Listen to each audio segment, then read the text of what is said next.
Alright, so for your flag work, you're going to start at a shoulder hip angle with this hand is going to be over on the flag. This hand's going to be under at the tab. So cheater and tab. Count 4, which is that da-da-da-da. You're going to bring the flag up to a modified right shoulder. So it's going to go 1, 2, 3, 4. Okay? Next count. Count 1. This part gets a little fun. You're going to take it down to a drop spin with both of your thumbs pointing towards the silk. On count 1. Count 2. You're going to do another drop spin, but you're going to lift it up to your forehead. So again, thumbs still pointing towards the silk. Count 3.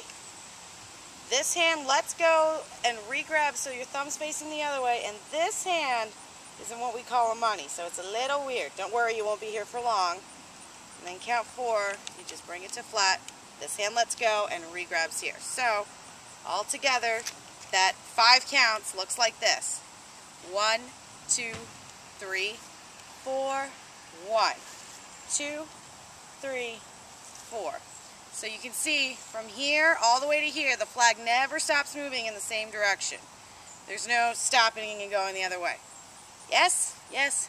Fabulous. So, you did 4, 1, 2, 3, 4.